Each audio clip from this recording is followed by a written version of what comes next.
Bomb. Send bomb. Been like this all day. Did you rub my lamp? 1,000 generations living here now. Here we go.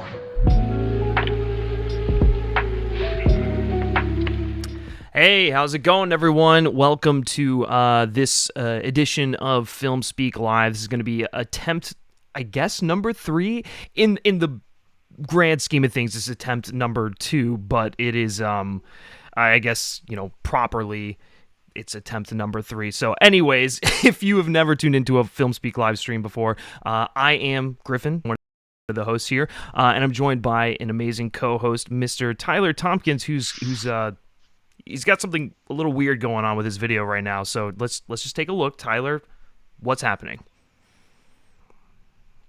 Hello, I'm an insecure little girl. I have a pimple on my upper lip, so we're going black and white today because I'm so insecure. I can't deal with it, man. I'll get shredded in the comments. I know how your followers, man, they'll rip into me. They hate me. Is that bad. Really what they do? Is that really what they do? Is that what you think of them? No, that's fun. No, they're really cool, but at least the video quality is it's better. My mom sent me a package with a mask and a webcam, and the webcam was the most important thing. So at least we have that. The quality should look better, but next time I will be in color. I'm just very upset. It's like it's Sin City over there. We'll just say that, and then you'll just have one little Sin City, red or yellow thing that pops up, and it'll be great. It'll be like I don't know, Frank Miller direct or Robert Rodriguez directed it or something. But anyways, yeah, listen, we're going live here. We're going to be taking your live questions, but most importantly, these live streams are always centered around a topic, and the topic is really just to start the conversation, and then from there we kind of just go into whatever the hell we feel like talking about. So today, the main topic of discussion is going to be Sam Raimi confirmed for directing Doctor Strange 2. He will be directing the next Doctor Strange, and so we're going to talk about it, and I'm actually really curious to hear Tyler's take on this, being such a Sam Raimi fan, being a fan of the Sam Raimi Spider-Man movies and whatnot, and so we'll probably talk about that for a little bit. We'll go into maybe our top 3 favorite Sam Raimi movies, which I know for Tyler is the entirety of the Spider-Man films, but I'm gonna not allow that. I guess for me, I can't say that. I can't say the trilogy. You can't do that. No, so I'll just give you 3 other ones. Exactly. Yeah. It's not fair. So we're gonna talk about that. Talk about any other movie news. Probably touch on the J.J. Abrams Warner Brothers deal that's going on, and then the rest of the time will just be for your questions. So if you have a question, be sure to leave it in the chat.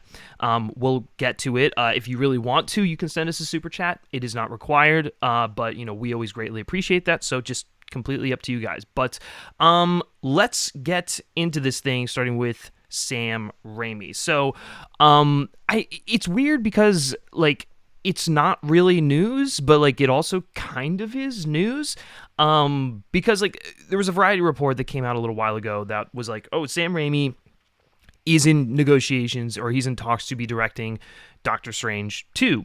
And it was this happened right on the heels of Scott Derrickson leaving, and I was already, I don't know about you, Tyler, but I was pretty livid about Scott Derrickson leaving the project, especially when you take into account the reasons why he left, or the reasons why they asked him to leave, basically cramming too many things in one film.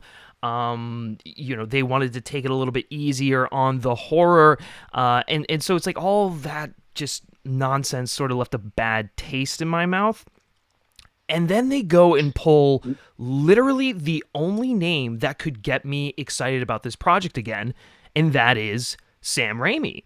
And it's also puzzling too, because when you take into account the reasons why Scott Derrickson left, or supposedly the reasons why Scott Derrickson left, it's a little confusing as to why they would get someone like Sam Raimi, who is far more stylistic, who is, has far more of a cinematic voice than Scott Derrickson, and is, going to want basically total creative control. So the fact when those initial reports kind of came up, it was just really confusing, but I was also super excited. So I don't know. So anyways, that's just sort of setting the stage here for basically what we get to now, which is Fast forward a couple months, and Sam Raimi is doing an interview, I believe, with comicbook.com, and he's talking about whatever the hell he was promoting. And then he just offhandedly brings up the fact that he's working on Doctor Strange 2. He's like, oh, yeah, it was kind of funny how in like Spider-Man 2 we referenced him, and then,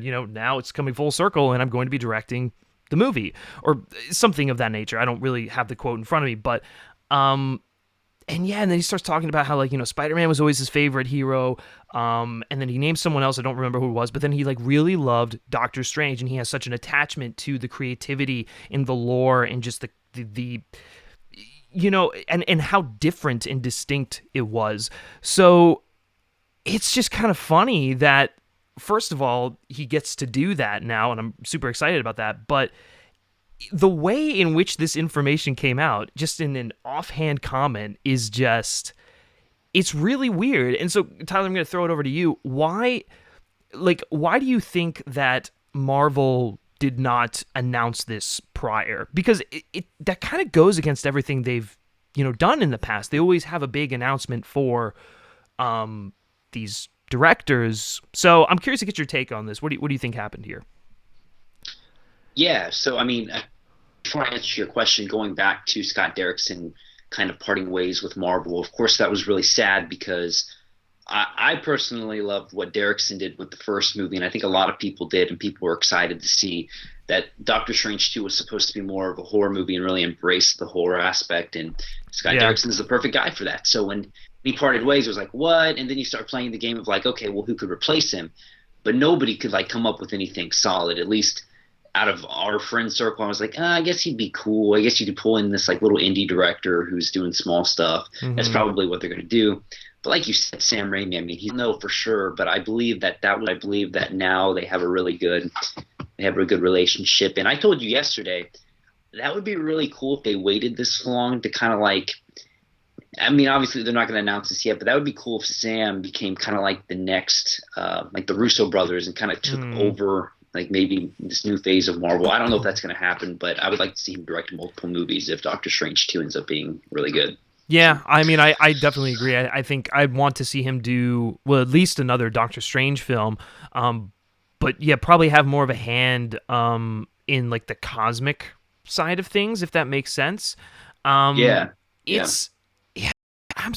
still think it's really like weird that they would go with someone like him because of how much creative control he wants, and because he's going to want to make the movie that he's going to want to make.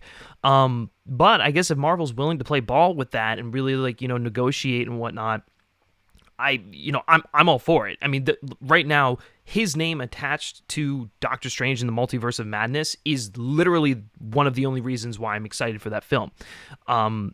But yeah, I don't know. It's just a really interesting scenario here. I will say I do think the reason why there wasn't an official announcement was because they were waiting to reveal it potentially at Comic-Con.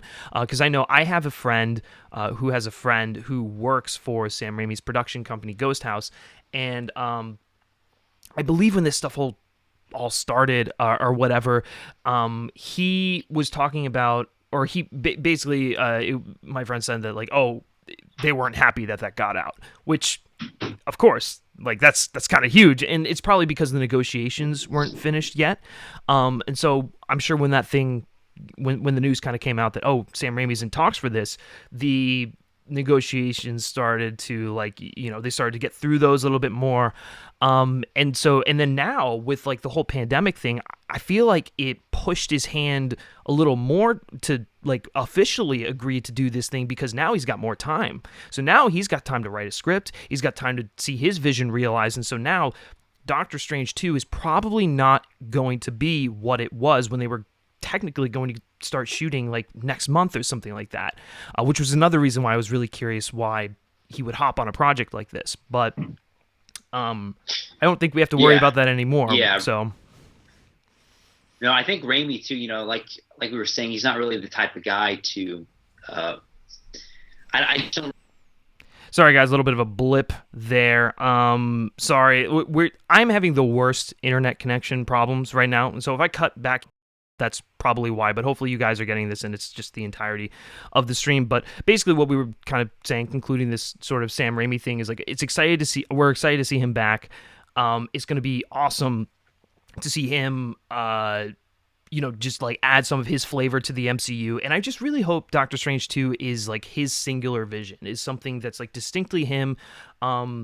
It's different. They go for it, which is what I thought they were going to do with Scott Derrickson's film. But I want it to feel completely unique. And now that we've done the whole Endgame thing, I feel like they can afford to do that. Don't you?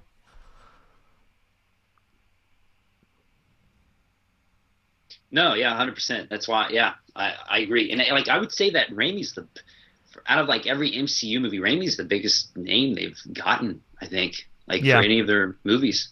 Yeah, no, I completely yeah. agree. He is the biggest name, and I think it says something with what they want to do. Okay, let's address the chat real quick before we move on here. Jaron Talks Movies is in here. Thanks, Jaron, for joining. Do you think with Raimi being a veteran filmmaker who has previous experience with the Marvel realm, the studio and Feige will give him more creative freedom? We kind of touched on that.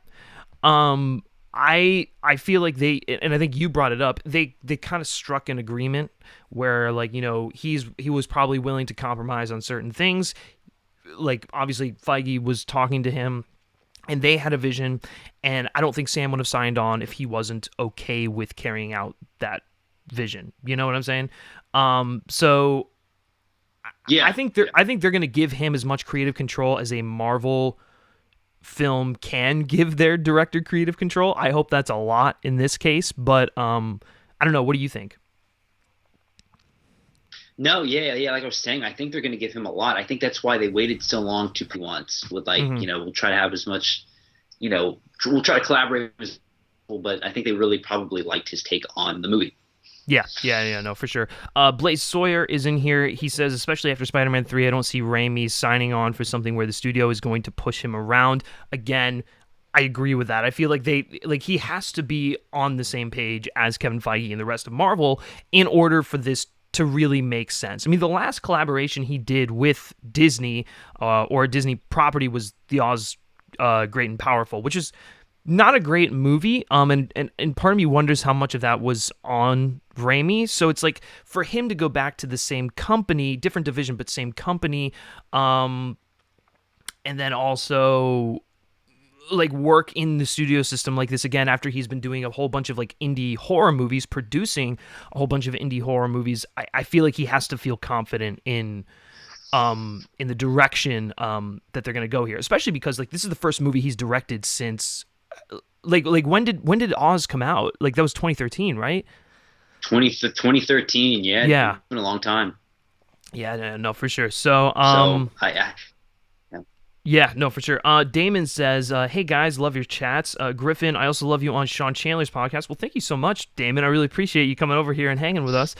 Do you have any dream multiverse characters, different versions of our heroes you want to see in Doctor Strange 2?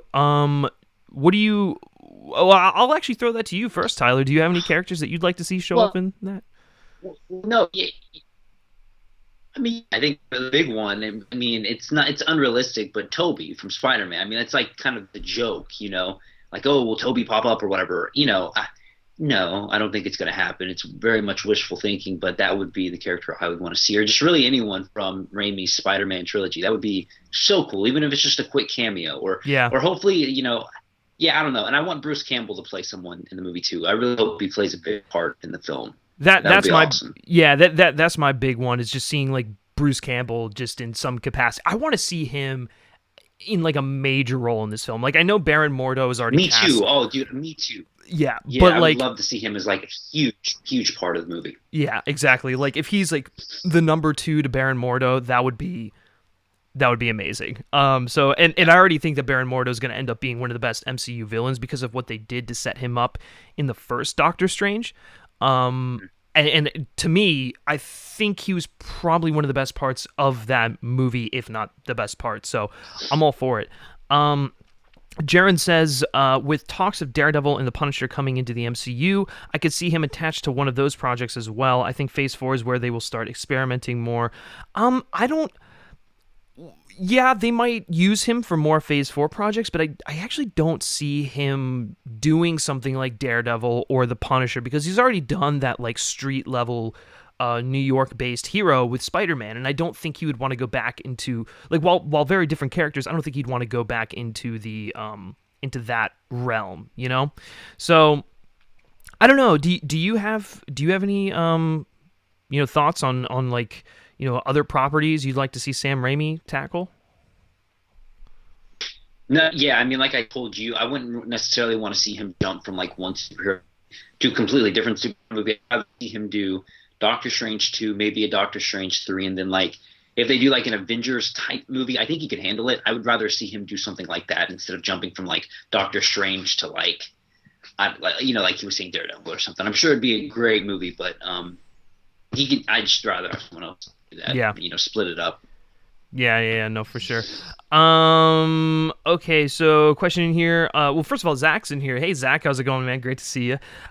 He's also excited for Sam Raimi. He asks, you guys think we get any Toby stuff, or do you think we get any looks at, say, Blade or Deadpool inside the multiverse? I feel a Deadpool cameo would fit. Yeah, I feel like if they were going to like bring in a Deadpool sort of thing, or like even for like a gimmick or a gag or whatnot, they could probably do it in here.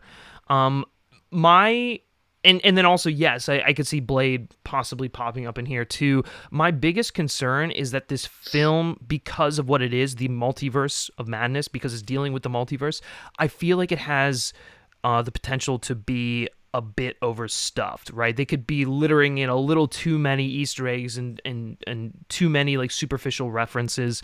And so then at that point it becomes like less about like the story and the world and like Doctor Strange's journey, and more about like it basically becomes Ready Player One in the Marvel Cinematic Universe. And I don't really want to see that, but I do think if they were going to bring in those characters, this would be a great jumping off point. What do you think, Tyler?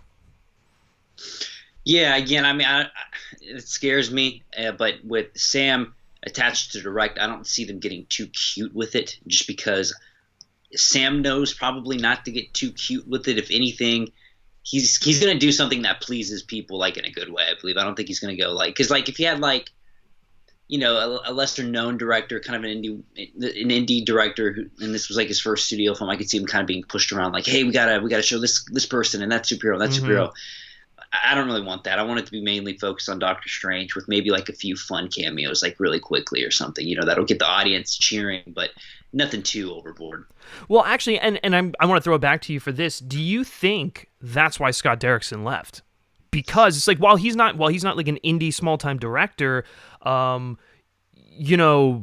first Doctor Strange was the biggest film he had done up until that point, and then Marvel was like, okay, we're going to continue to kind of boss you around so that we can do what we want to do. Yeah, man, I think Scott, okay, so the first Doctor Strange, he did have a lot of creative freedom, but I remember that they did bring in that other guy to touch up on the script a little bit, and it seemed like Marvel kind of interfered a bit, and I think Scott probably this is just total guess, I have no idea, but I think maybe Scott thought he had earned some freedom because of how well that movie did, and I could see Marvel thinking that they probably have like more control over him, like no, you're gonna do this, and Scott was probably like, whatever, I'm not gonna do this, like I'm just gonna go do my own thing. This is stupid, Yeah. No, I think that's probably. But yeah, it definitely could have something to do with the multiverse. I don't know. That's the only thing that scares me about this movie. I really they don't get crazy with it.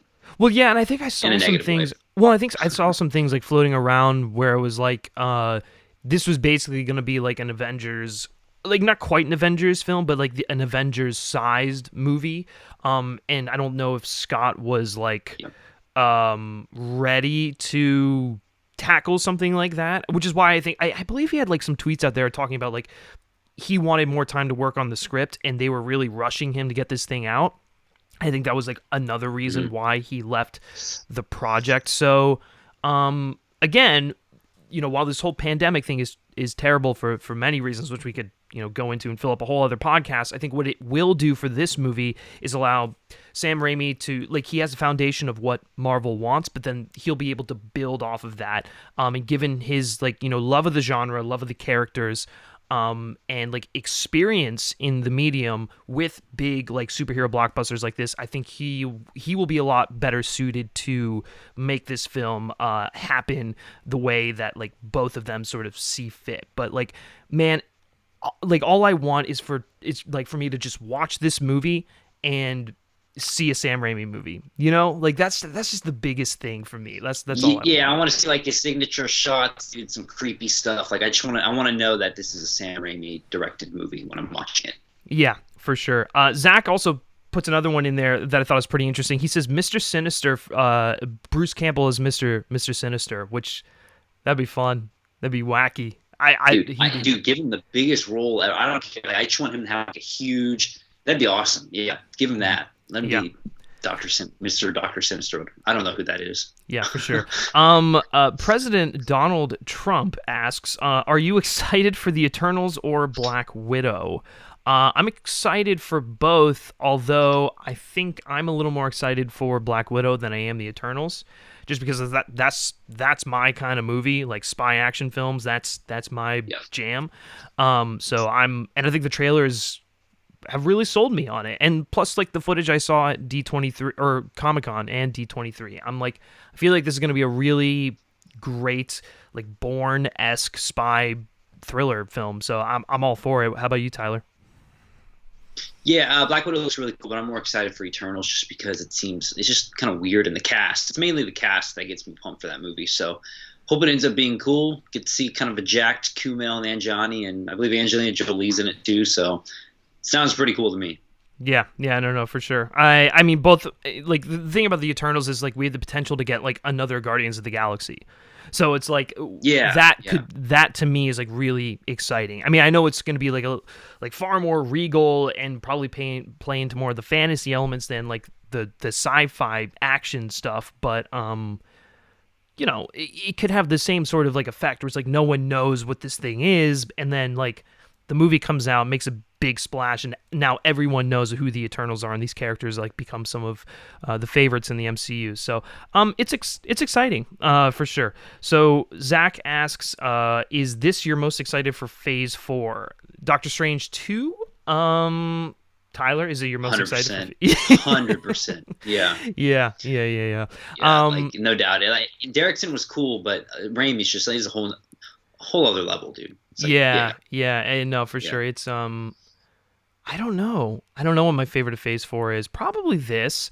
I mean, I'm looking forward to like some of the TV shows like WandaVision and like Falcon and the Winter Soldier, and like the ones that they've announced but like haven't really started like making yet, like Moon Knight and Hawkeye.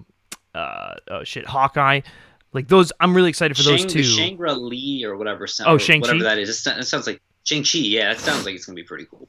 Yeah, Shang-Chi is going to be really interesting for sure. That one, I think, is going to be super different, too. So, I guess as of right now, Doctor Strange 2 would be my most anticipated film of Phase 4, just because of Sam Raimi's involvement.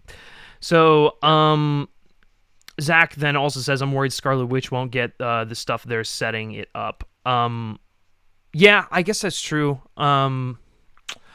I could see like a lot of her development being like resorted to like the series WandaVision, and then like the film sort of not. I don't know. There's like a weird connect that they have to make there. Like people are going to have to watch the show, and like I'm afraid that like, you know, not everyone will watch the show because they think it's a show. So, I don't know. Everything I've heard though is that Scarlet Witch is going to be a big part of this movie. So Damon says, y'all are right. We already had our overstuffed crossover on the CW with Crisis on Infinite Earths. Excuse me. I trust Marvel and Feige and Raimi though. Yeah, that's ultimately what it comes down to.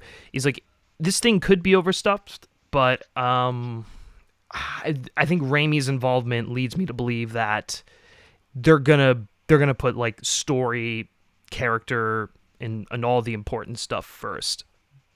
Yeah. So. Yeah. Going back to the chat here, which movie delay upset you the most? So moving a little bit away from Doctor Strange, Tyler, what movie delay kind of like bugged you the most?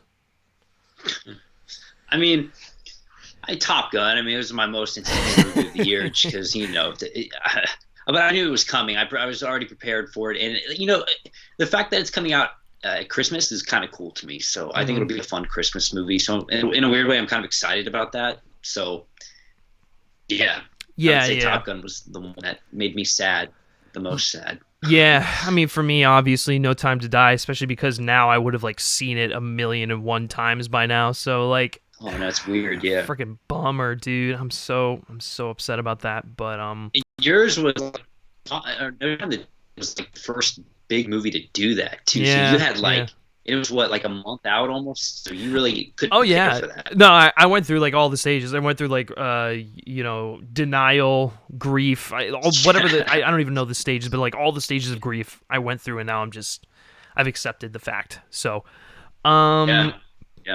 Let's see. Donald asks, 1 to 10, how excited are you for Black Widow, Tyler? I seven. I just feel like I know what I'm gonna get, so I hope I'm surprised. But I think it's gonna be good. Yeah. Mm-hmm. No, for sure. I don't know. Yeah, I probably have to say like. Yeah, I'd probably have to say 7, 7.5. I'll go a little bit more positive. I'll say 7.5 because I do think it's going to be really good. It's just there are obviously other movies that I want to see more that aren't even like Marvel movies, So, yeah, and then I'm more excited for Wonder Woman. Yeah, true. Yeah, I'm definitely more excited for Wonder Woman too, because that's going to be something crazy, I think, and like just all the actors they have. Man, yeah, dude. And that trailer, that first trailer, like impressed me more than the first trailer for Black Widow, if that makes sense. So, 100%. A perfect trailer. Yeah. 5 asks, I heard a rumor about Ghost Rider appearing in Doctor Strange 2, which will be played by Keanu Reeves. Yep, sounds crazy, but I hope it's true. I don't know if that is true. I know Keanu has met with Marvel a few times, and they've been like trying to work with him to get him into like a Marvel film or something like that. I know that's happened. If he does end up playing Johnny Blaze or whoever, that would be awesome because I think that's a perfect casting choice for him. As for like Ghost Rider, as for Ghost Rider showing up in Doctor Strange 2, I think it's possible, but again, I don't want to see a movie where it's just like littered with references and just like Easter eggs and all this stuff for the sake of being, Ready Player One for Marvel fans, basically. But like if they're gonna introduce Ghost Rider anywhere, this could make the most sense. Do you think he'll show up, Tyler? Dude, that is a great casting. I'd never even heard of that. Like, if Keanu Reeves is Ghost Rider, that makes me more excited almost than Doctor Strange 2. Like, that's awesome. I didn't even think about that, but I hope it's true now. Let's show him. If that film was on the slate, that would be probably my most anticipated film. It's just like a Keanu Reeves Ghost Rider. I just want to see. Me too, dude. That's awesome. I want to see that character done right. Like the Cage. You and I watched them. We watched them. Yeah, which I mean, terrible. But like the first one has its moments where it's like okay, but they're pretty bad movies. Yeah, second one. I don't even know. I mean, it's exactly what you would expect if you got the guys from Crank to do a Ghost Rider movie. Dude, that was weird, man. Weird movie, right? I don't want to talk about it. Yeah, for sure. NBR asks, do you think that Marvel is going to let Sam Raimi actually make a Sam Raimi film? We kind of touched on that a little bit. I think he will make the most Sam Raimi film he can within the confines of the MCU. Obviously, listen, this is Marvel. They're going to give the directors creative freedom, but they have boundaries. So I think with Sam Raimi and with the topics at hand that like kind of encompass this movie and like what they're trying to do, I think they'll let him throw a lot of his style in there, but ultimately like he has to tell the story to connect to the larger MCU, and this is obviously going to be a big one for that. So like he's going to be confined just ever so slightly, but I think I'm hoping it's going to be a Sam Raimi movie. Like I can't like we basically been saying for this whole stream, I can't imagine Sam Raimi signing on to do a Marvel project if he if he wasn't going to be given like a decent amount of creative control, you know? I don't know, Tyler, do you have anything to add to that? No, I mean, like you were saying, I mean, he's been kind of, I mean, he was burned so bad at the studio with Spider-Man 3. Even though I like that movie, I don't think he really likes it. He turned out because he had so many good ideas for it. And he obviously wanted to make a fourth Spider-Man, so there's no way in the world he would sign on if there was going to be like crazy, like a dictatorship by Marvel. So I think he, like you said, he's going to make like the most Sam Raimi movie he can. Yeah, and he wanted to make sure he could do that before it was official and everything. So I think we're going to get a pretty cool movie. Yeah, no, for sure. Agreed.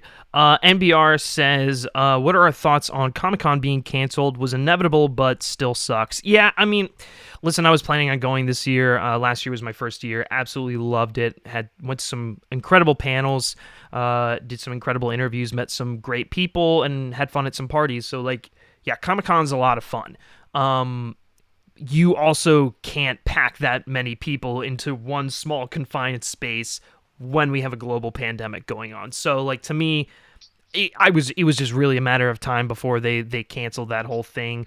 It sucks, believe me. I mean, especially considering that it's like the biggest, like, yeah, it's a convention for like people of like, nerd culture and everything to get together and just like have a good time. But like, it is also arguably the biggest promotional stage in the industry, like, of the year. So like, this is, I mean, Marvel could do their own online panel. I'm sure Disney will be fine, but like, there are other studios that, probably would have benefited from like a Hall H panel or something like that. So, yeah, I mean, not surprising, still sucks.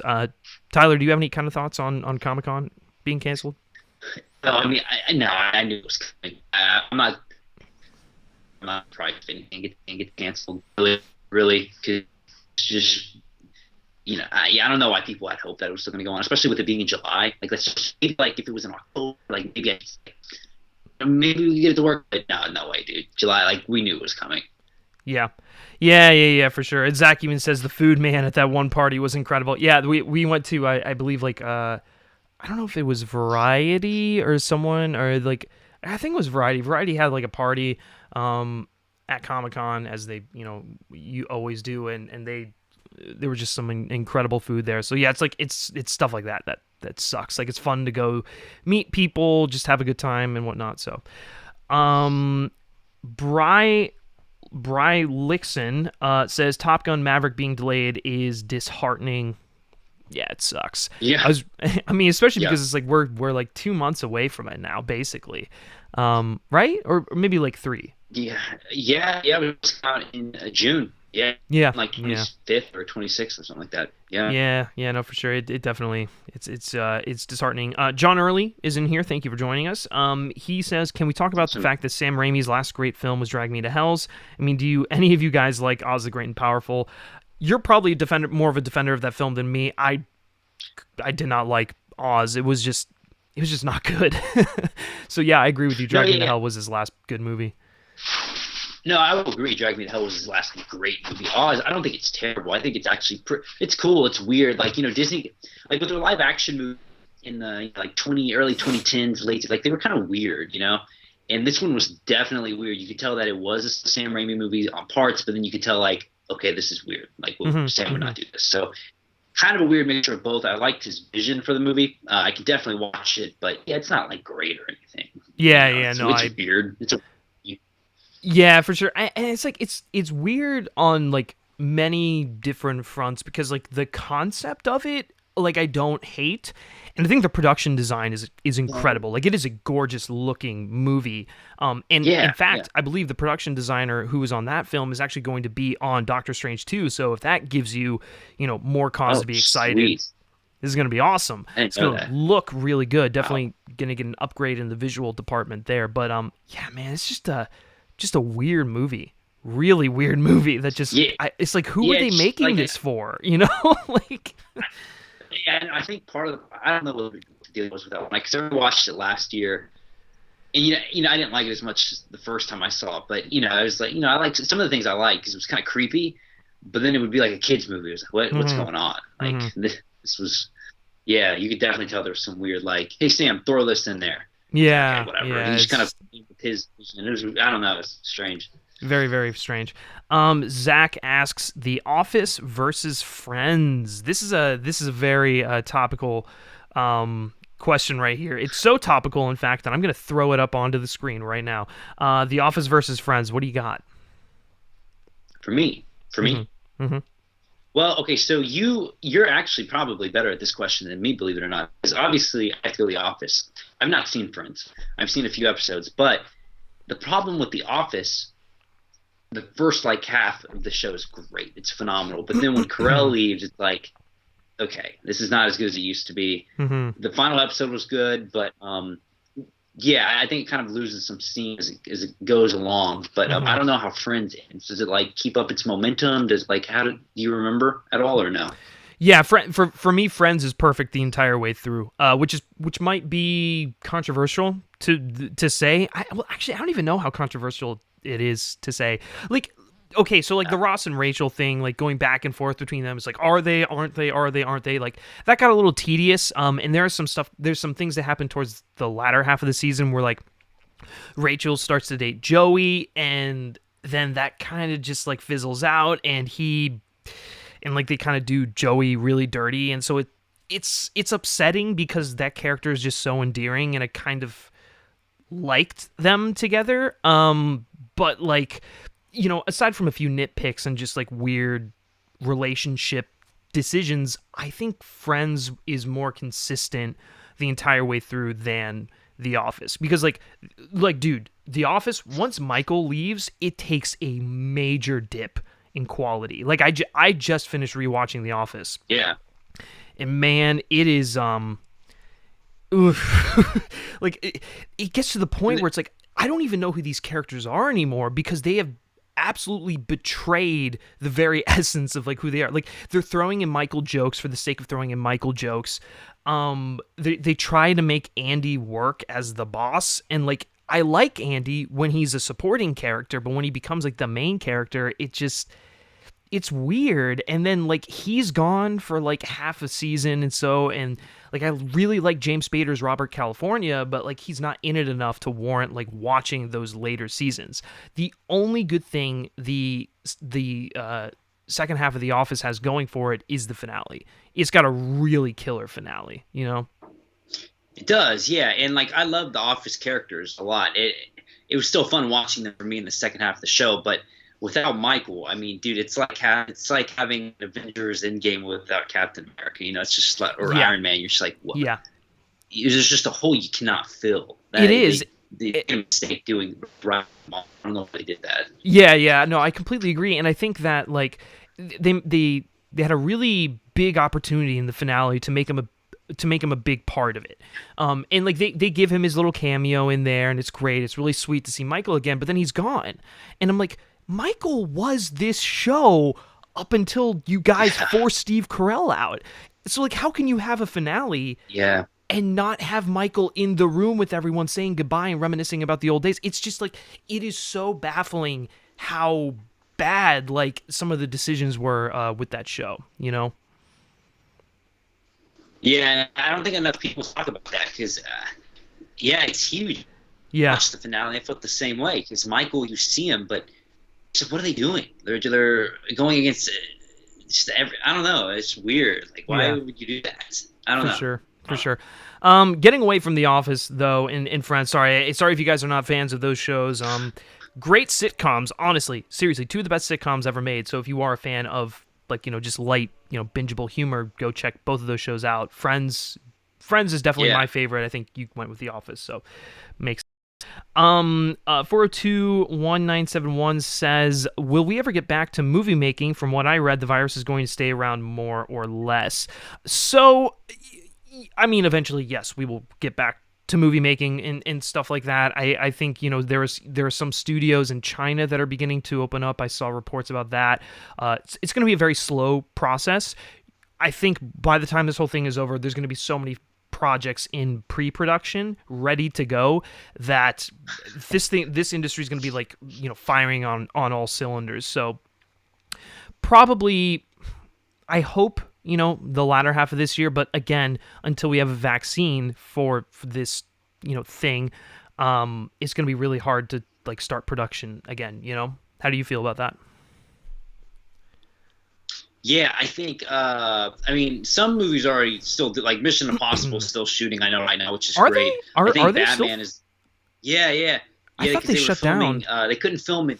They couldn't film in Italy, but like 2 weeks ago they were filming in England, or I believe it was England. A few scenes, so that's cool. But I think productions are going to start back up probably like June, July, maybe. Like the smaller movies, or they probably won't do any huge blockbusters. But I could see them. Like you said, I think it's going to be it's exciting because there's going to be like a boom of content like this year and next year, because there's just going to be so many things in pre-production and production. So and think of all the people who wrote scripts during this quarantine. Like, dude, it's going to be crazy. Yeah, no. I completely agree. Brixlin actually has a good one here. He says, "Hey Griffin, have you read the James Bond books?" Not all of them, but I have read a few of them. And actually, the reason I want to highlight this is because I want to take the time to say that if you are a fan of the Bond franchise, or you're a fan of like comic books or spy novels or whatnot, Dynamite has been killing it with the James Bond graphic novels. Those are some of the best like off-screen Bond stories like I've ever read.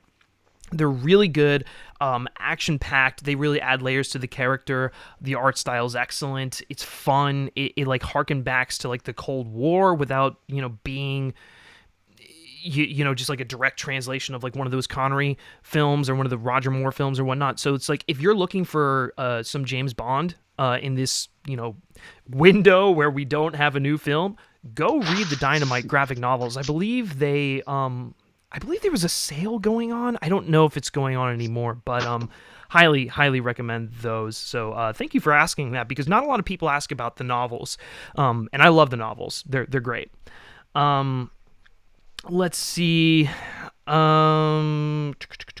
5 says, if Ghost Rider actually appears in Doctor Strange 2, then I think Sam Raimi is the man who can actually bring the horror elements from the characters we see in the comics. It's just perfect. Yeah, again, going back to the whole Ghost Rider thing, it'd be great, but I want it to make sense. I don't want it to be forced in there, Brixlin asks, Oz the Great and Powerful is basically a movie adaptation of the Broadway musical Wicked, but with the perspective of the wizard. Have you seen Wicked?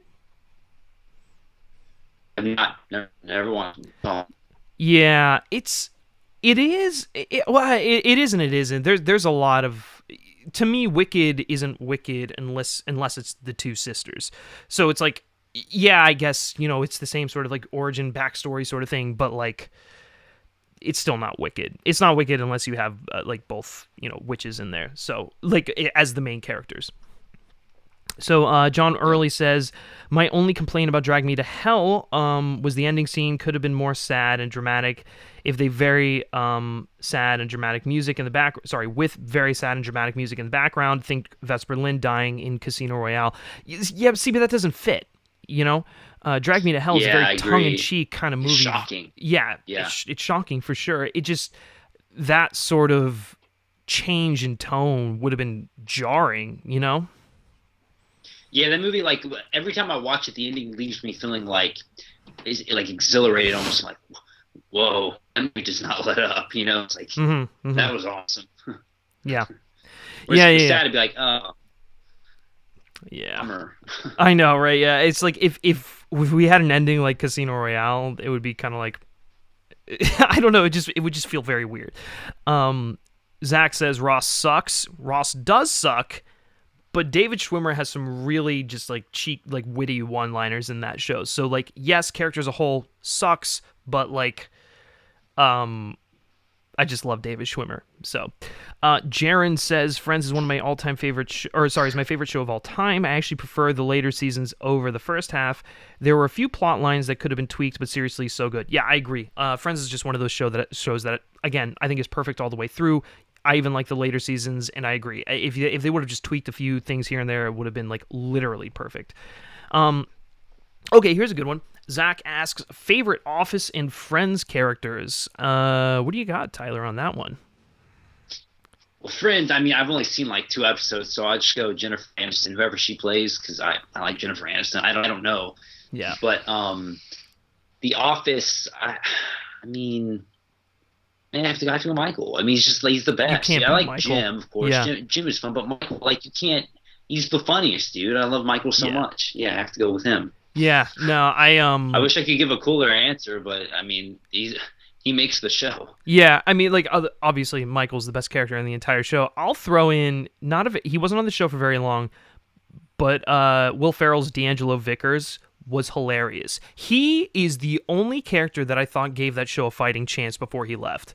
I thought he was so funny. I don't know. It sucks he left. Yeah, if he would have stayed, I think it would have been much better. It would have been way better. It wouldn't have been as good as like Steve Carell's Michael, but like the show still would have. Yeah, it would have been better, like far more watchable. I really like him. Yeah. In terms of Friends characters, I mean Chandler is literally the best character. One of the best characters. Who's Chandler? Matthew Perry's character. Okay, yeah. He seems cool. He's just so funny, really fast, really witty, sarcastic. It's just like it's the kind of humor that that like I like. So, and I feel like I relate to him more. I don't know. It's weird.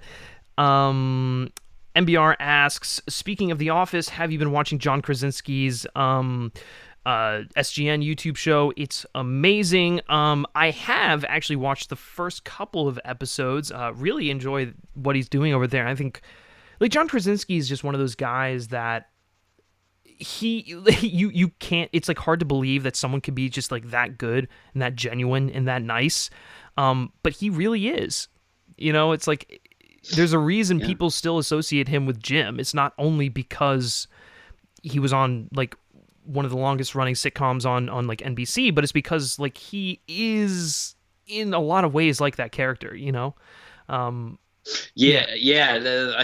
too saw the first. I believe I saw the first episode. I haven't seen the newest one, but just really cool. I support anything that guy does, man. I don't care what he does. I'll watch anything. He's so cool. Such a cool guy. Yeah, for sure. Brixlin says Philadelphia is really good, even though the subject matter may be a bit too much. Also, Good Place is a good show. Yeah, you've seen Philadelphia, haven't you? Yeah, Tom Hanks movie. Yeah, it's Tom really Hanks good. movie. Yeah. It's like he won the Oscar for it. Yeah. Great movie, excellent movie. And I actually haven't watched The Good Place. Have you seen that? With Kristen Bell? I think I've seen I think I've seen one episode of it. It was good, but I mean, there's so much TV right now. I've been into it. Right. I've been meaning to kind of get into that. I've heard really, really good things. Sure, it's great though. Yeah, for sure. Yeah. Do you watch Clone Wars Season 7? So I'm currently going through a rewatch of Clone Wars as an entirety, like the entire entity of it. So I haven't actually gotten to Season 7, even though they keep sending me like early episodes to view before it comes out the Friday. So it's like I could be like watching through Season 7 right now, but I haven't. Only because I want to just make sure that I'm like fully caught up on the show before I dive into the final season. But to me, dude, Dave Filoni and Rian Johnson are the only people who are allowed to do Star Wars anymore. They just get it, and a lot of people might disagree with that because they don't like The Last Jedi. I really don't care what you think about The Last Jedi. I think they are just the only two people out there with a vision and who understand Star Wars in a non-superficial way. Especially Dave Filoni, dude. Oh my God, just some of the stuff that he's doing is just, it's amazing, you know? I don't know. You don't watch the Clone Wars yet, do you? I don't. Dude, I'm just like really, Star Wars is just a mess. I think they should just stop making Star Wars stuff because none of it's, I mean, I think people like the Filoni stuff for sure. I see people talk about that on Twitter, but like the movies, like even though I like them, people don't. It just causes fights. I think they should just stop making Star Wars stuff. Yeah, for sure. Okay, Jacoby is in here. Great to see you, dude. He says, well, since I watched Kung Fu Panda yesterday, what is your favorite Jack Black movie? Well, funny you mentioned that because I recently just rewatched the same answer. Favorite Jack Black movie, and I believe we have the same answer, which is School of Rock. Yeah, 100%.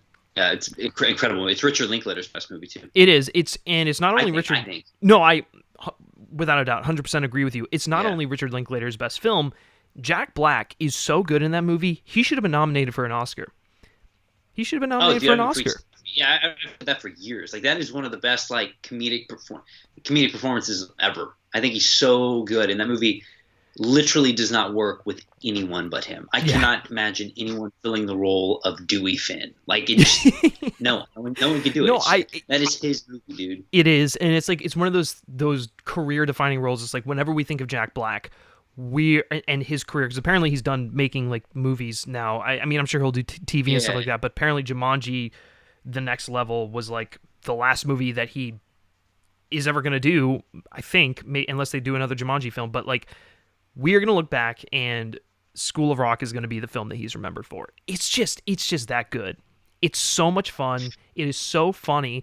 And, you know, upon rewatch, I think the thing that stuck out to me the most was how unintrusive Richard Linklater's direction is. Like, he literally gives Jack Black a stage, a platform, and just lets him do his own thing. There's a lot of really long takes in that movie where it's just Jack Black, just going off, teaching random lessons, like going into like rock theory, you know, making random songs up on the spot. It's just... It's honestly impressive, like the amount of acting that he is doing in that film, and like the amount of quality acting. And acting with kids too. Like that is not an easy role. That is not an easy role, and Jack Black makes it look so effortless. Yeah, the movie didn't like need a sequel or anything, but it is one of those movies where it's like, how did they not make a sequel? You know what I mean? 'Cause it was so successful. People loved it. It got a couple of Golden Globe nominations. I think Jack was nominated for Golden Globe, but like, yeah, it's kind of a head scratcher. It's like, why did the studio not capitalize on how it's weird. It is weird. Well, they tried to make like a TV show on it. They did? Remember the Nickelodeon TV show? Oh, yeah. God, I don't even remember but I think that. it like got canceled pretty quick. Yeah, I mean, I know they did the Broadway adaptation, which was probably the best route for them to go, to be honest. Because that, I mean, you know, it feels like prime to be turned into a Broadway musical. So, Brixlin, their James Bond graphic novels, I'll check them out. Yeah, absolutely, highly recommend. Just like reading through them, they're really, really good. Let's see. Brixlin asks, do you own any Criterions? Also, the Criterion Channel not being available in Asia sucks. That does suck. Does suck. I actually do own a few Criterions. I believe I own Punch Drunk Love, Pan's Labyrinth. Oh God, I own a few more. Oh, The Game, the David Fincher movie. Oh yeah. I own that one. I think I own an Alfred Hitchcock one. I don't remember.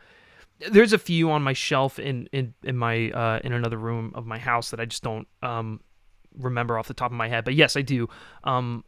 But it's becoming harder for me to justify paying that much money for Criterion Blu-rays when you can just go onto the Criterion Channel and watch all the films. Which actually I want to segue into this because you're doing a really cool thing. You're doing a Criterion watch along right now, right? Yeah, just kind of like 3 movies a week, just to kind of expose myself to different movies and really get into it. And man, I'm really getting in the Criterion. Like I use that platform almost as much as Netflix now. I mean, granted, I didn't really use Netflix too much before that, unless like there's a show that comes out. But like, I actually look forward to watching movies on there. And it's cool because I haven't seen like 97% of what's on there, so I can really just kind of pick anything and go with it, and it should hopefully be good, you know? Yeah, no, I agree. I think, and the other thing I want to bring up about that is like if you have a Letterboxd account, go follow Tyler, and then like consider doing the watch along, because I think it is important to like introduce yourself to different kinds of cinema, films you haven't watched before or considered watching before. Like I know you were watching a lot of Japanese cinema on there, which is excellent. And this week is like Denmark, so. Yeah. Lars von Trier. Oh boy, that guy. Lars von Trier is something else, but Yeah. No, I think it's awesome. Definitely, if you have access to the Criterion Channel, go take advantage of it. It's a really great resource. It's really worth it, man. It really is worth it. Oh yeah, no, I agree. I think I have a subscription. I just haven't used it yet, but. Jacoby asks, if you guys were stuck in a room and the only episode of The Office you guys have to watch is Scott's Tots on a loop, would you guys survive? If you guys don't know what Jacoby is referring to, there is an episode of The Office called Scott's Tots, it's really shockingly bad, like how just not okay it is. Like, Yeah. I'm surprised they got away with it. I really am. Yeah, I mean, I could.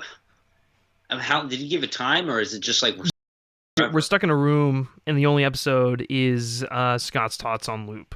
I don't know how long it is. We'll say a day. Well, let's just say we're gonna be getting out of that room pretty. Yeah.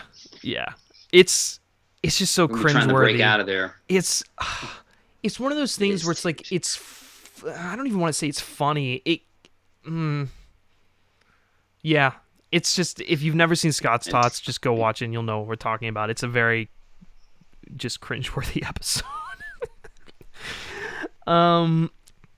Okay, so Blaze Sawyer says, with Cinemark talking about opening up in July, do you actually see this happening, and do you see other theaters doing the same thing?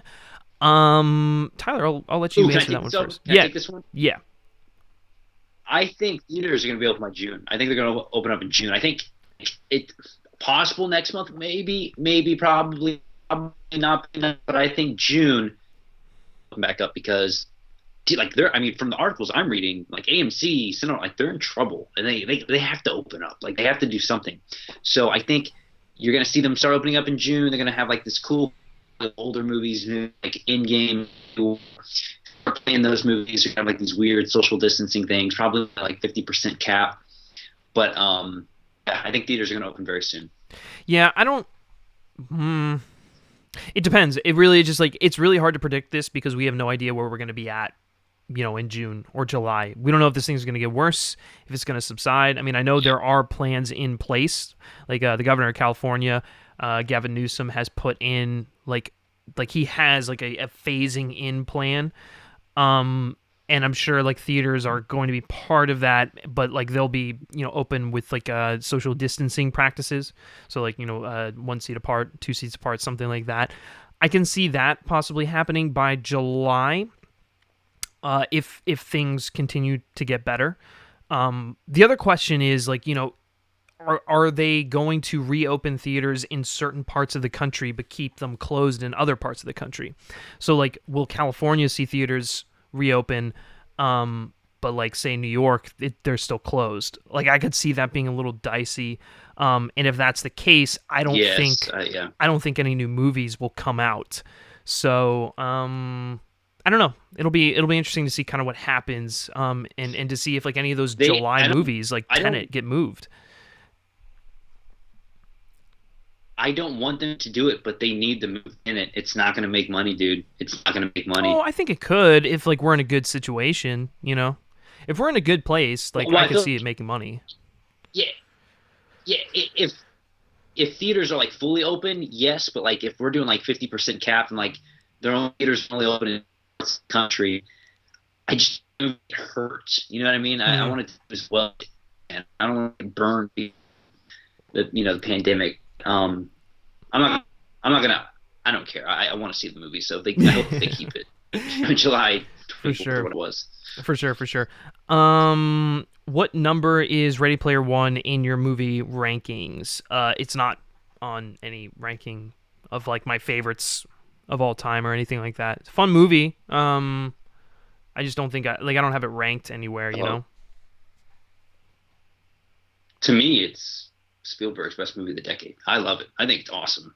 Well, of the 2010s, I mean that's that. 2010. Yeah. I mean that's easy. Yeah. Like of course it's like probably his like best film of the 2010s. But like I don't know. I'm honestly I don't think I've thought about that movie since I saw it and stuff. But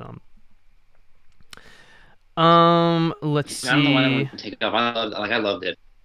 Yeah, for sure. A lot of people actually disagreeing with us about School of Rock being Richard Linklater's best. Brixland says the Before trilogy is his masterpiece. I know a lot of people say that. I mean, yes, those are great movies. I just think School of Rock. I think it's a really boring trilogy, man. I think it's so boring. Yeah, for sure. Jacoby says School of Rock was the movie that introduced me to my love of rock music, and I agree with it being Jack Black's best movie. So We got some love in there. NBR says, what is your favorite child performance of all time? What do you got? It's tough. It's tough. Haley Joel was great in Sixth Sense. Jacob Tremblay been nominated for an Oscar, I think. Mm-hmm. Crap. I don't know. You got any? I know I have one. I'm just trying to think. Favorite child performances? I mean, all the kids in... Well, I don't know, because it's tough to say, like, what do you consider child, right? Like, how young... Like, where is the... Oh, Logan, the girl cutoff? in Logan, Daphne Keane was really good. Yeah, she probably gives one of the best ones I've ever seen. Yeah, I mean, probably Jacob Tremblay in Room. That's probably what I would go with. Okay, let's see. Brixlin asks, have the two of you made any short films before? I have. You might be able to find one of them on YouTube if you look for it. It's called Slate, and it was a lot of fun. I actually in college, I part of my like career path was like filmmaking originally, and so I made a couple of short films for like capstone projects, and it was a lot of fun. I really enjoyed it. I directed them, contributed to the story, but I did not write the scripts. I'm not much of a writer, but yeah, I don't know. Well, I know you, Tyler. You've been an extra in like some major productions, right? Yeah. At LSU, I got to be an extra on a couple cool movies. Like a couple kind of big movies. That was a lot of fun. Yeah. Being an extra is a lot of fun. You get free food, and just being on a movie set's pretty fun to me. I mean, it's long hours, but I feel like that's something you can be in a movie, so that would be fun for us. Yeah. It's fun. Yeah, your short film, I can second that. It's actually a really cool short film. Everyone should go check it out. It's very cool. Yeah, I mean, there's like a lot of stuff that I would change. Obviously, special effects, man. I mean, we didn't have the budget to make it look like, studio quality, but I think we did a pretty good job given what we had. There were a couple scenes that like I don't like, in that feel weird. But listen, it's a 20-minute short film. We just tried to do something different, interesting, so it's fun. Let's see, we got a few more questions here. Before we get to these questions, let's take a second and rank the Sam Raimi films. Let's do our top 3 favorite Sam Raimi movies, because we did promise that. Like non-Spider-Man? Yes. Well, not including Spider-Man. So yeah, we did promise at the top of the episode that we would give our top 3 Sam Raimi movies. So we're going to do that here now. Tyler, I'll let you go ahead first. What are your top 3? You can only include one Spider-Man movie in there. Okay. I say 2 is my favorite. Mm-hmm. It's a great movie. I think that's his best, and it's one of the best superhero movies ever. So that would be my number 1. What would your number? I guess. Well, do you want to start what are your other 3? 2? Well, what are your other 2? Come on, you went right to the throat with number 1. Yeah. What are your 2 and 3? I would say it's really hard not to go Evil Dead. I would say probably Evil. Oh, it's tough. It's tough. He's such a good director. I would say probably Drag Me to Hell, and then I'd probably go Evil Dead. Evil Dead 2. I love Army of Darkness, but I'd probably go with Evil Dead 2, probably. Yeah. I don't know. Maybe actually I might go on. I don't know, dude. They're really good. I don't know. I don't know. Probably Evil Dead 2. What about you? Yeah. So yours is Spider-Man 2 number 1, Drag Me to Hell number 2, and then Evil Dead 2 number 3. Yeah. I think for me, it's tough because I'm trying to figure out whether I should go best or favorite. I think my favorite is Spider-Man 2. And yeah, I'd probably say Spider-Man 2 is probably his best. Number 2, I would say Evil Dead 2, and then number 3, I would say Drag Me to Hell. So the same 3. I mean, yeah, it's really hard to say. Army of Darkness, because like I love just like the originality and the craziness and just the fact that he went there as a sequel to Evil Dead. It's wild. It's that movie is just fucking bonkers. It's like Camelot with Ash from the Evil Dead with a chainsaw. It's so on, and it works. It's so weird. It's so awesome. I know. It's like I want to see more of that, and I love Army of Darkness. But Drag Me to Hell is just like That's Sam Raimi. Like, that's Sam Raimi in the pocket. You know, like that he's doing. It's not Evil Dead, but like it is very much indebted to like his past works, and it's just like I want to see more of those kind of movies, and it's such a fun movie.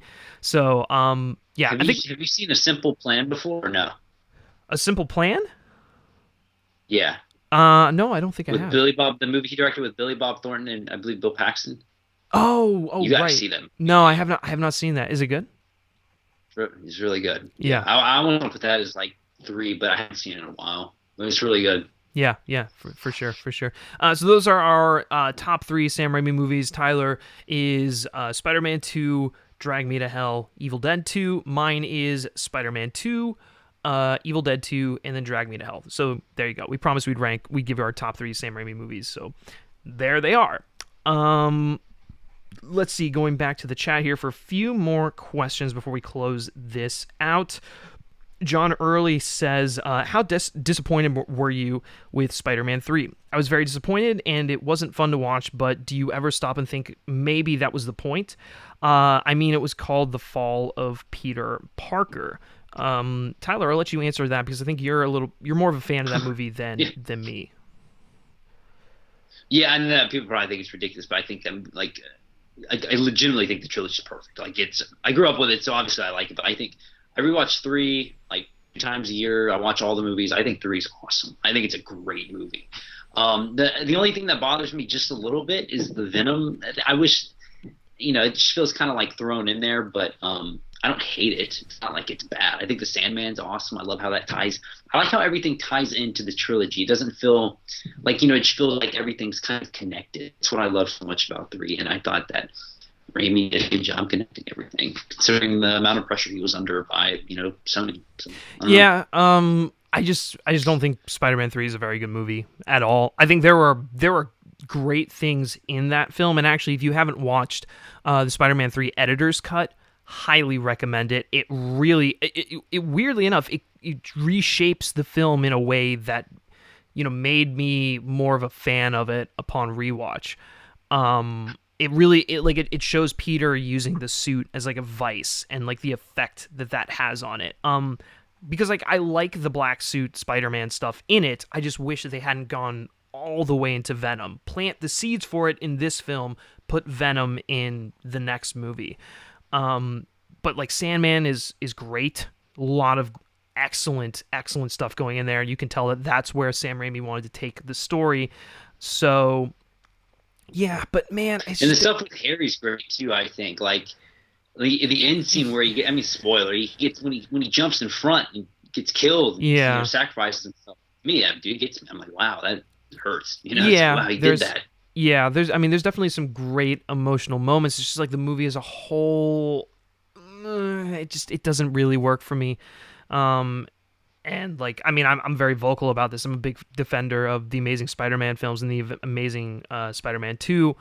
I much prefer both of those movies over Spider-Man 3. Spider-Man 3 is just such a colossal disappointment. Even when you watch the editor's cut and it fixes some stuff, it just, it still doesn't quite do it for me.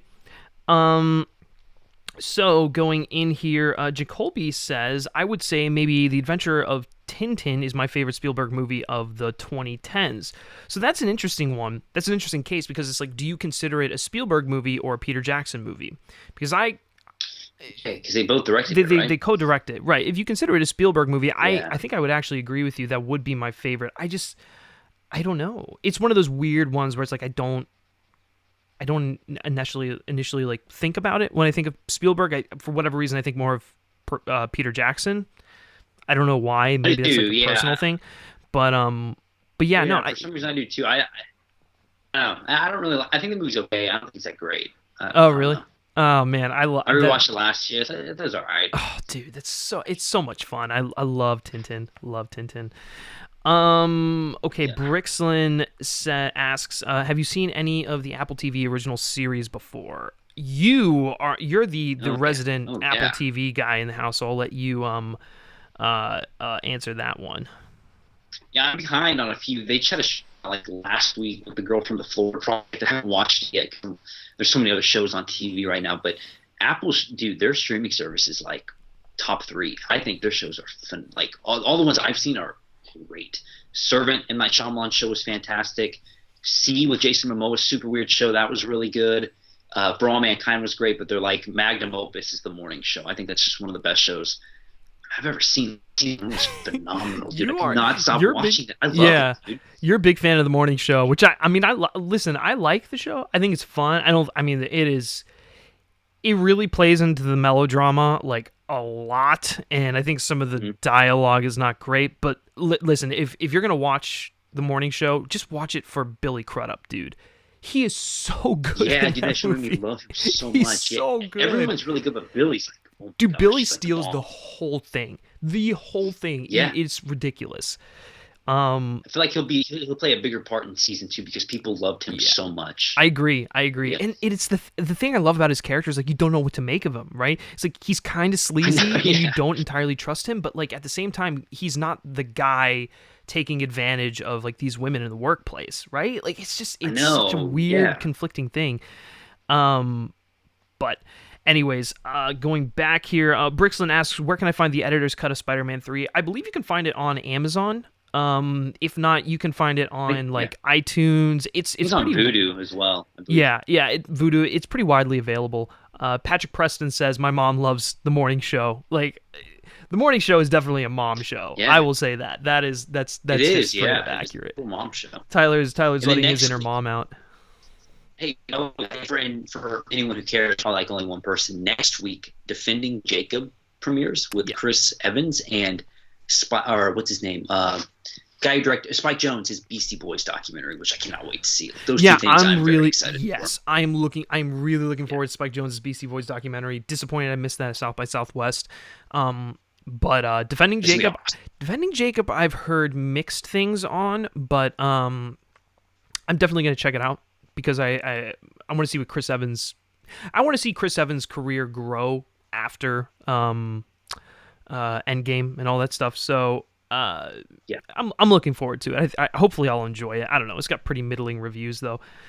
Marvel guy asks, would you go to another Star Wars premiere?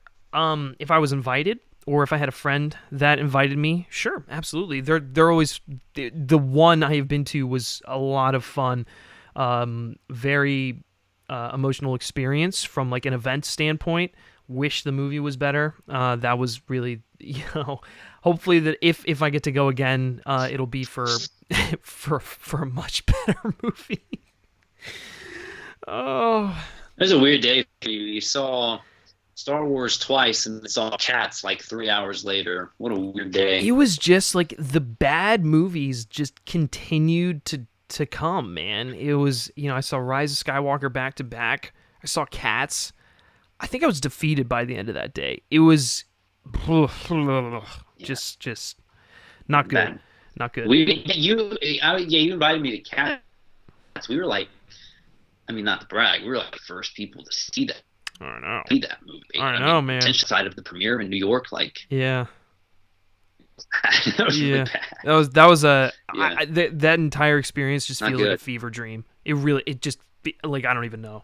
Like it feels like it didn't even happen. They like tried to giving out cat ears. Dude, yeah, they gave us like like cat ears, like drink, like free like cocktails, and I'm just like, oh, you guys have got a really bad movie on your hand, don't you? It's just weird thinking about it. It's like, did we go to that? Like, did that happen? I know that's weird. Let's see. Can we talk about oh, here we go. Brixlin says, can we talk about Peter Jackson's declining filmography? I just recently rewatched the Hobbit trilogy 2 weeks ago. Yeah, how do you feel? Have you seen them recently or no? Well, I mean, like, I rewatched the entire Middle-earth saga like every year, basically, so like once a year. Oh, yeah. Unexpected Journey is good. I do like it. That's a good movie. Desolation of Smaug is awesome. That is like, dude, that is a fantastic movie. I think that's a great movie. Mm-hmm. Third one, you'd hate it. I actually didn't hate it too much when I watched it, but it's still like, dude, this should not be a movie. Like, it should not be a 2 hour 15-minute movie. Well, you know? they really, well, first of all, the Hobbit should have been a trilogy. If they needed to split it up, it should have just been two films. But two movies, yeah. Yeah, but like, I mean, the Battle of the Five Armies is just, you're right, it's not bad, it's just not great. It's just literally all climax, and the payoff is just not even that great, you know? You can just feel them, like, stretching scenes, like, just stretching everything. You're like, okay, like, this could be 30 minutes. Oh, no, yeah, You know? 100%. Let's see. Oh, well, actually, I do want to quickly bring up the fact that I don't think Peter Jackson's filmography has been in the decline, because he actually did just put out that incredible World War I documentary, They Shall Not Grow Old, which is honestly a technical feat. That's an incredible technical feat in the world of documentary filmmaking and revitalizing archival footage. If you have not seen They Shall Not Grow Old, go watch it. It is just exceptional. They bring these people to life in such a visceral way. Incredible sound design. You know, the footage that they restored and the pictures, it's just like these people have never looked like they've never looked as real as they do on camera as they do in this documentary. It's amazing. It's really, really something else. Which I don't know. Have you seen that documentary? Yeah, I'm just excited. No, yeah, I forgot he did that. I just want him to make another movie, dude. Like a feature film. You know? Yeah. I can't wait to see what he has up his sleeve. You know. Yeah, for sure. I want to see what he does next. Let's see. Let's see here. Some questions. Jacoby says, when I was younger, I was a big defender of The Amazing Spider-Man, and then as I got older, I realized I was Phantom Menace, that movie, as Stuckman would say, and I grew to really not like that movie.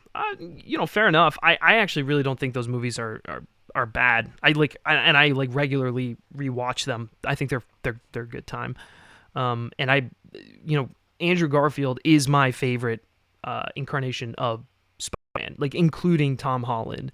He just got it. And I think Mark Webb doesn't get enough credit for like what he did in those movies.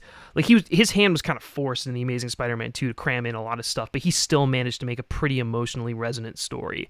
And I think the key was just setting the relationship of Peter and Gwen at the heart of both of those films. So to me, it works, but I get it if it doesn't work for you. So Eric Thorpe asks, and I think we covered this a little bit already, but we'll answer it again. Will Tenet actually come out July 17th? It's the only movie basically that has not been delayed. We touched on this a little bit, but basically it's just, I feel like they're holding out because they don't want to do another shift. A lot of the studios are anticipating the theaters are going to reopen in July. Whether or not that is true remains to be seen. So they're going to, I have a feeling Warner Brothers is going to hold on to Tenet in that slot until like they literally have no other choice, you know? I think too, Nolan's stubborn. Like he's already written a letter to people like, hey, you got to support theaters. It's a tough time for him. I think he's like, no, we're gonna. I don't care if this movie, like we're gonna stick to our date. You know, we're not gonna move. So, Warner, dude, they're still doing Dune. Like it's happening. So they can't move it to Christmas or anything like that. So that's crazy. Mm-hmm. Yeah, for sure. Let's see, guys, if you have any last minute questions, throw them in there now, and we'll try to get to them. We're gonna start wrapping this thing up. Dawn here is asking best Simpsons season. I'm not really a big fan of The Simpsons. I just, I don't think it's that funny. I mean, I think it's clever, and I like how they like kind of predict things unintentionally, but I couldn't tell you because I just don't watch the show. Do you watch The Simpsons? I don't, but the Simpsons movie is really good. That's true. Yeah, that is a good one. Patrick Preston asks, question for Tyler. I know you're a big Harry Potter fan. What do you think of the Fantastic Beasts movies? Oh, it's such a great question. They suck. They're not good movies. I love Harry Potter, man. I love them. And if you love Fantastic Beasts, I'm sorry, but those are really bad movies. I can't, like, I just did a marathon. I do a marathon twice a year. I never watch the Fantastic Beasts movies. They're so bad. Both of them. I don't like it. I don't like both of them. I think that's a little bit of an exaggeration, but I understand because I went back, like I went through the Potter films and then I went to go rewatch the first two Fantastic Beasts movies. I'm just so uninterested in what's going on with there. It's just like, I understand they wanted to do a prequel, and that was probably the right route to go, but just the story that they're telling is just not, Dude, it does not I have the same cringe magic, you know? every time before those movies start. It says Wizarding World. I'm like, Oh, it's bad. It's so bad. Oh gosh. Yeah, for Trying sure. to be like their own little cinematic universe. Yeah, for sure. Well, guys, I think we are going to close out on that one. Thank you all for tuning into this live stream. Hopefully, if you're watching this on the replay, the stuff at the beginning of us kind of setting the stage and talking about the Sam Raimi Doctor Strange stuff is there. If it's not, I'll try to find a way to splice it in. I know we had a little bit of technical hiccup at the beginning, but hopefully that portion of this episode is still in there. Guys, let us know all your thoughts and opinions on the topics we've discussed down in the comments section below. If you're watching this on the replay, Tyler, thank you as always for joining me on this live stream. Where can everyone find you? Yeah, thanks for having me, man. They can find me on Twitter and Letterboxd, where, like you were saying earlier, I need to log everything I watch on there. I've been watching quite a bit lately, so you can follow me on those two social media platforms. Yeah, for sure. And then, guys, as always, be sure to like this video if you haven't done so already. It really helps us out. And then, subscribe to the FilmSpeak channel for more live streams like this. Also going to be putting out a couple of editorial-style videos. You all voted, and apparently you want me to talk about Joe Johnston, why he needs to direct Indiana Jones 5. So that is the next video editorial you have to look forward to. So keep an eye out on the channel for that. You can also like FilmSpeak on Facebook. Follow us on Twitter simply by searching FilmSpeak. And if you like me specifically and you like what I have to say, you can give me a follow on Twitter at Griff Schiller. All right. If you are a Westworld fan, we will be doing our Westworld recap show this evening. So keep a lookout for that. But until then, guys, thanks for tuning in, and I'll catch you next time. Take care. Bond. James Bond. Been like this all day. Did you rub my lamp? 1,000 generations living here now. Here we go.